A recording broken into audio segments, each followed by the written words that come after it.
Será que o famoso sermão de Estevão, pregado antes de sua morte por apedrejamento, foi um texto adicionado posteriormente ao relato sagrado e que por isso não é livre de erros e contradições? Esse texto apresenta muitas dificuldades de interpretação, mas será que ele apresenta de fato contradições? O que provaria que a Bíblia não é inteiramente confiável? Sejam todos muito bem-vindos a mais um vídeo da série Apologética em Defesa da Fé. Hoje eu vou analisar as supostas contradições no sermão de Estevão. Supostas, sim. Ficará provado que o texto bíblico é sagrado e que, portanto, está livre de erros e contradições. Fique até o final, pois além de conhecer estas questões com profundidade, você estará preparado para apresentar respostas apropriadas quando surgirem dúvidas a este respeito ou quando você for confrontado pelos acusadores que desejam que a palavra de Deus seja aquilo que ela não é, mera palavra humana, cheia de erros e contradições. Não. Alguns estudiosos encontram dificuldades nesse sermão e chegam a pensar que esse não é um texto autêntico. Primeiro, Estevão começa o seu sermão fazendo uma dura crítica baseada na história dos judeus a todos os que estavam assentados no conselho, sem antes refutar as acusações que lhe foram feitas no capítulo 6 pelos homens que foram subornados para este fim. Ele não se defendeu das falsas acusações e isso não é algo comum. Segundo, ele concluiu o seu sermão de forma surpreendentemente abrupta, quando estava falando a respeito do Templo de Salomão, no versículo 51. Quanto a estes argumentos, não há muita dificuldade. Estevão não achou necessário se defender das acusações, refutando seus falsos acusadores, mas simplesmente apresentando a todos os fundamentos de sua fé, revelando a verdade acerca daquilo que ele continuamente tinha anunciado e que fora alvo das falsas acusações. Em relação à conclusão abrupta do seu sermão, é perfeitamente possível que ele tenha terminado seu discurso desta forma porque fora forçado pelas demonstrações iracundas dos seus ouvintes. Aqueles homens estavam, sim, cheios de cólera, completamente irados contra ele, porque ele fazia prodígios e sinais entre o povo e porque os membros da chamada Sinagoga dos Libertos, dos judeus de Cirene e de Alexandria, bem como das províncias da Cilícia e da Ásia, começaram a discutir com ele, mas não puderam resistir à sabedoria e ao espírito com que ele falava. Isso deixou aqueles homens irados. E isso explica a razão de Estevão terminar seu sermão de forma tão abrupta. Portanto, é bem provável que o intuito original do sermão de Estevão tenha sido traçar a história inteira da nação de Israel, desde Abraão até o advento de Jesus, o Messias, mostrando como tudo ocorreu e como a história de Israel se completara por ocasião do advento messiânico. E esse propósito foi parcialmente conseguido, porém a oposição demonstrada pelos ouvintes poderia ter feito Estevão cortar pelo meio a narrativa que originalmente tensionava narrar. Foi por isso que ele passou a falar sobre a perseguição movida contra o Senhor Jesus, a quem ele chamou de justo, alistando entre os muitos profetas e santos de Israel que haviam sido maltratados e mortos pelos judeus incrédulos. Ademais, o fato do texto apresentar este corte abrupto na narrativa de Estevão corrobora grandemente para a sua autenticidade, pois se Lucas, o autor de Atos dos Apóstolos, tivesse criado este sermão, ele sem dúvida teria dado um final mais bem engendrado, não é verdade? Isto é fato. Guardem bem estes argumentos, pois eles explicam claramente estas duas acusações que são levantadas com frequência. No entanto, não são estas as principais acusações feitas pelos críticos em relação ao sermão de Estevão. A grande dificuldade deste texto é que a história apresentada por Estevão contém algumas variações em contraste com a história que conhecemos pelas páginas do Antigo Testamento. Estas variações e aparentes contradições se encontram nos versículos 2, 4, 6, 14 e 16. Vamos analisar cada um destes versículos. Estevão respondeu: Irmãos e pais, ouçam-me. O Deus glorioso apareceu a Abraão, nosso pai, estando ele ainda na Mesopotâmia, antes de morar em Harã. Estevão cita o chamado de Deus a Abraão como tendo vindo ao patriarca em Ur. Mas veja só o que o texto de Gênesis 11, versículo 31 nos diz. E tomou Terá a Abrão, seu filho, e a Ló, filho de Harã, filho de seu filho, e a Sarai, sua nora, mulher de seu filho Abrão, e saiu com eles de Ur dos Caldeus para ir à terra de Canaã, e vieram até Harã e habitaram ali. Note que a passagem de Gênesis 11 diz que a promessa divina a Abraão foi feita depois que ele se mudara para Harã, ao passo que, segundo a versão de Estevão, tal promessa foi feita antes dele ter ido habitar ali. Mas isso não constitui dificuldade alguma. Basta que se promova a harmonia bíblica das evidências, pois tanto Gênesis 15, versículo 7, quanto Neemias 9, versículo 7, assim como Josué 24, versículo 3, deixam bem claro que o chamado de Abraão chegou-lhe em Ur e também em Harã. A tradição judaica também concorda com isso, pois tanto os escritos de Filo como os de Joséfo trazem a mesma informação dada por Estevão. Portanto, foi bem apropriado que Estevão fizesse uma adaptação do relato do chamado de Abraão, como tendo ocorrido em Harã, a fim de expressar o chamado anterior e pertinente, é claro, ao seu propósito. O versículo 4, por sua vez, nos afirma o seguinte: Então saiu da terra dos caldeus e habitou em Harã. Dali, depois que seu pai faleceu, Deus o trouxe para esta terra em que vós agora habitais. Estevão disse que foi após o falecimento de Terá em Harã que o chamado de Deus veio de novo a Abraão e Abraão mudou-se novamente. Entretanto, alguns pormenores desta narrativa estão em desacordo com a história de Gênesis.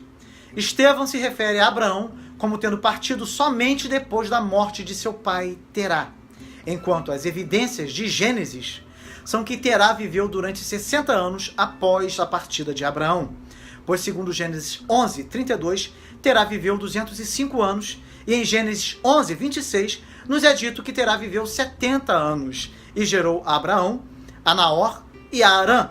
E em Gênesis 12, versículo 4, somos informados que Abraão tinha 75 anos quando partiu de Harã para Canaã. Portanto, de acordo com esses textos, Terá não havia morrido quando Abraão partiu de Harã para Canaã. Ele ainda viveu 60 anos após a partida de Abraão. Portanto, ou Estevão se enganou, ou ele estaria citando uma tradição diferente. A versão samaritana de Gênesis 11, versículo 32, por exemplo, diz que Terá morreu à idade de 145 anos, em vez de 205. Isso explicaria esta aparente contradição. Mas esse problema só existe quando consideramos que Abraão era o filho mais velho de Terá, já que seu nome é o primeiro da lista. No entanto, o fato de seu nome ser o primeiro da lista não significa que ele tenha sido o primeiro filho.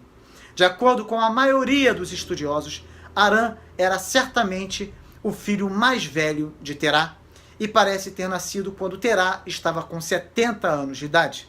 Anos depois, nasceu Naor, o seu segundo filho, e Abraão nasceu por último, sendo seu filho mais novo. Abraão foi colocado em primeiro lugar no relato bíblico pela importância que ele teria em todo o relato. Da mesma forma, em Gênesis 5, versículo 32, Noé aparece como tendo gerado Sem, Cã e Jafé, nesta ordem de sucessão, ao passo que é evidente que Sem era o filho mais novo, que por dignidade é colocado em primeiro lugar na ordem. É por isso que a tabela das nações apresenta primeiro a família de Jafé, depois a família de Cã e por último a família de Sem, da qual Abraão é descendente. E é por isso que a família de Sem volta a receber atenção especial em Gênesis 11. Isso explica de forma precisa como Terá morreu com 205 anos. E como Abraão partiu de Harã aos 75 anos de idade. Pois o que aconteceu é que Abraão nasceu não quando seu pai tinha 70 anos, mas quando ele tinha 130 anos. A Bíblia trata dessa forma os casos de dignidade ou preeminência que devem receber atenção especial, fazendo com que até mesmo o filho mais novo seja colocado antes de todo o resto. Foi assim no caso de Sem, o filho mais novo de Noé, que sempre é mencionado primeiro. Foi assim com Moisés, que é mencionado antes de seu irmão mais velho Arão.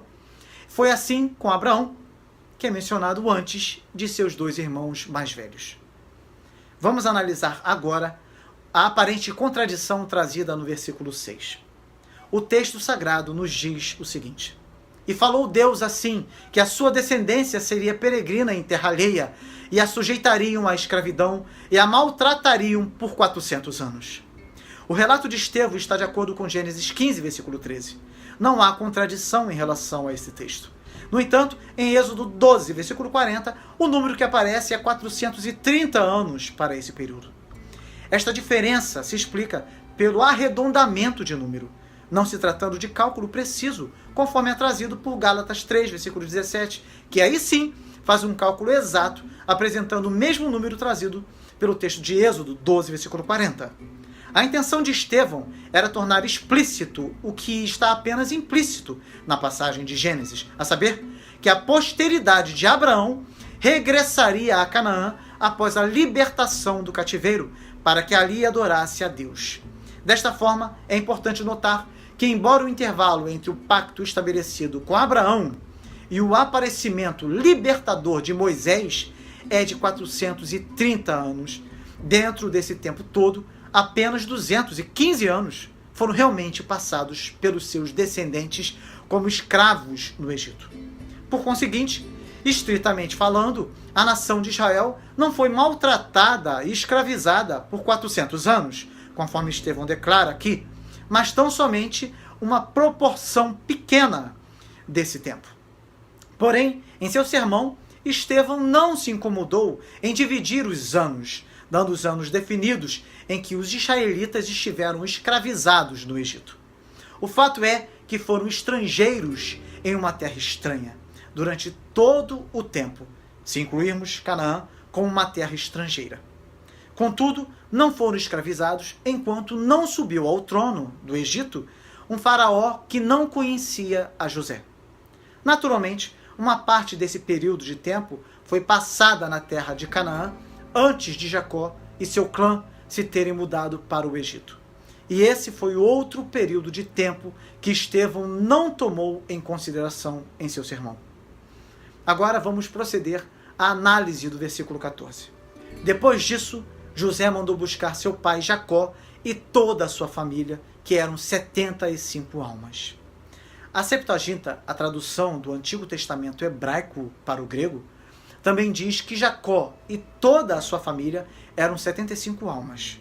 Porém, o original hebraico, nas passagens de Gênesis 46, versículo 27, Êxodo 1, versículo 5 e Deuteronômio 10, versículo 22, diz que o número do clã de Jacó foi de 70 pessoas, com o que concorda Joséfo, o grande historiador judeu do primeiro século da era cristã.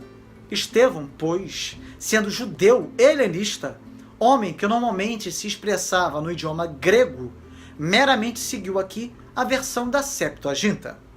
Muito provavelmente, o texto que diz 75 surgiu devido à atividade dos tradutores da Septuaginta, os quais, com base em diversas narrativas do Antigo Testamento sobre esse episódio, deixaram-se convencer de que, na realidade, foram 75 as pessoas do clã de Israel que deixaram Canaã para irem para o Egito.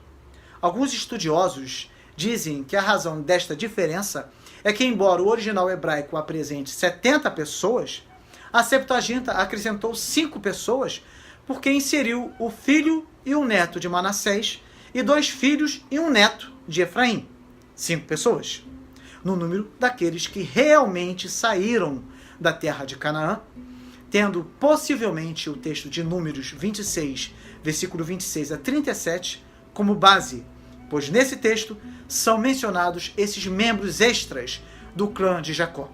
Eles dizem que o texto hebraico original evidentemente se propôs a incluir tão somente o número daqueles que realmente desceram da terra de Canaã para o Egito, ou seja, os parentes imediatos e não os mais remotos. Desta forma, não houve contradição no sermão de Estevão, pois ele estava apenas citando o texto trazido pela Septuaginta, que era o texto que os judeus helenistas, assim como ele, liam naquela época. Por último, analisaremos agora o versículo 16. E foram transportados para Siquém e depositados na sepultura que Abraão comprara por certa soma de dinheiro aos filhos de Amor, pai de Siquém. Este versículo encontra algumas dificuldades. A primeira é que o texto de Estevão dá a entender que tanto Jacó como os seus filhos foram sepultados em Siquém.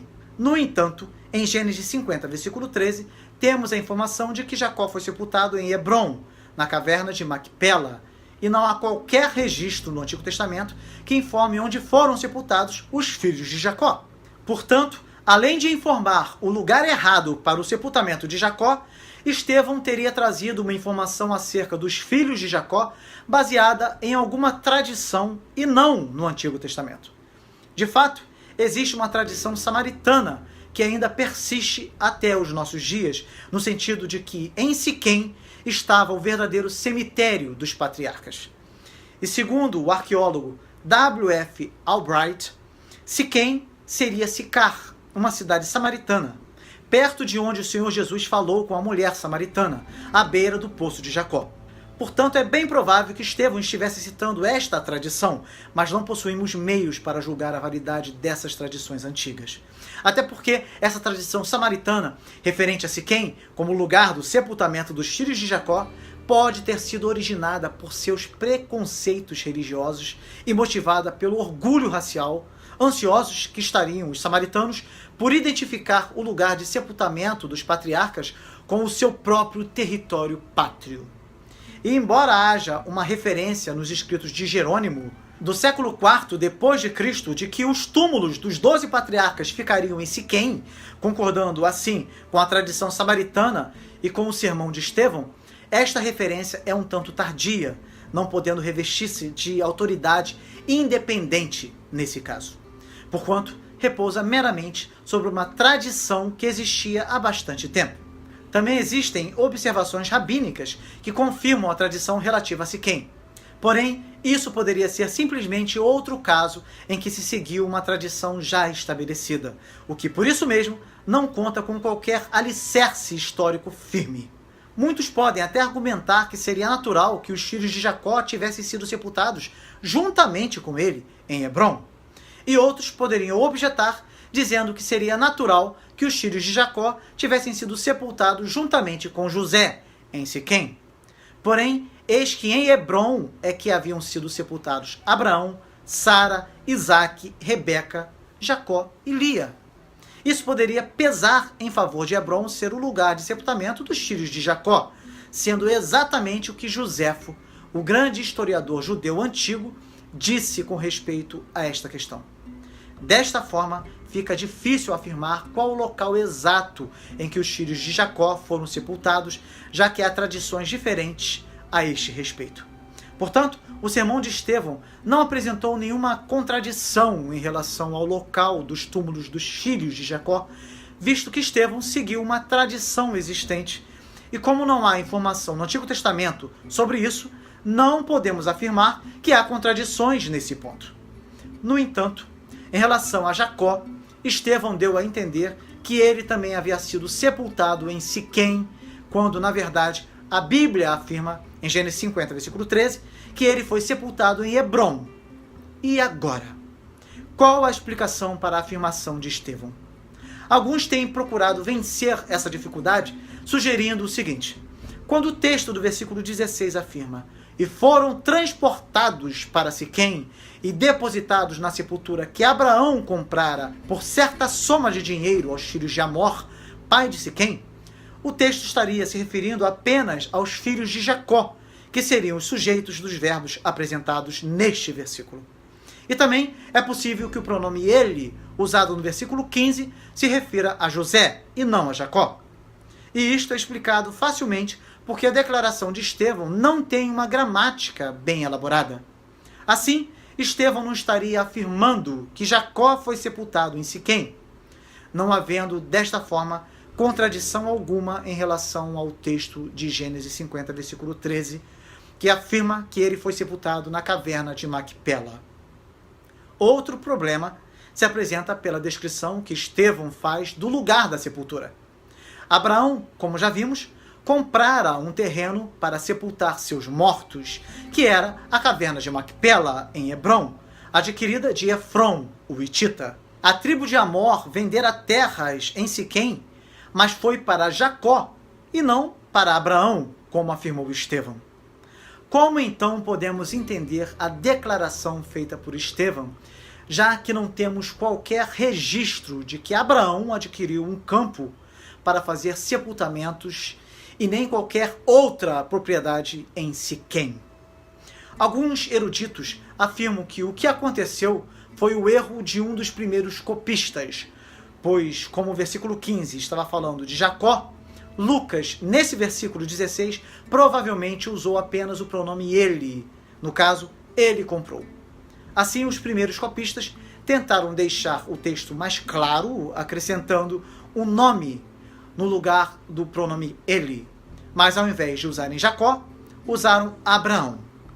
Outros eruditos supõem que a compra do terreno feita por Jacó em Siquém se baseou no fato de que esse terreno já tinha grande importância para a família patriarcal, posto que Abraão estivesse associado ao mesmo por ter sido anteriormente seu possuidor. É verdade que em Siquém é que Abraão se estabelecera inicialmente ao entrar na terra de Canaã e ali erigiu um altar. Veja só em Gênesis 12, versículo 67. Segundo o pensamento hebraico, os sentimentos que envolviam os lugares santos eram intensos. Isso talvez tenha feito Jacó reverenciar o local. Várias tradições também conferiam a essa localidade uma aura de santidade, como a tradição samaritana, que diz ser ali que Isaac quase fora sacrificado sobre o Monte Moriá, que dava frente para a planície de Moré, sendo essa a planície onde ficava a cidade de Siquém. Uma outra tradição samaritana vincula Siquém com o sacrifício e as atividades de Melquisedeque. Se tudo isso é válido, embora se trate apenas de uma antiga tradição samaritana, então a localidade talvez fosse considerada lugar santo e é bastante possível que tenha pertencido originalmente a Abraão, tendo sido adquirida subsequentemente por Jacó. Portanto, de acordo com a tradição, Abraão havia comprado o campo em Siquém antes de Jacó, e é bastante possível que ambas as histórias se houvessem confundido na tradição popular. Desta forma, a explicação mais simples é que Estevão objetivou unir ambos os relatos, como fizeram no caso do chamamento de Abraão, no versículo 2. E apesar desse versículo 16 ser considerado um dos trechos mais problemáticos de todo o Novo Testamento, creio que esses argumentos explicam de forma satisfatória a narrativa feita por Estevão. Como eu disse no início desse vídeo, ficou comprovado mais uma vez que a palavra de Deus está livre de contradições. Essa aula te deu um estalo mental? Então comenta aqui embaixo qual foi a sua maior descoberta. E já aproveita para compartilhar com aquele amigo que ama estudar a Bíblia e a história do cristianismo. E não pare agora, tá bom? Clique nesse vídeo aqui que apareceu na tela agora para a gente continuar crescendo. Eu tenho certeza que você vai gostar.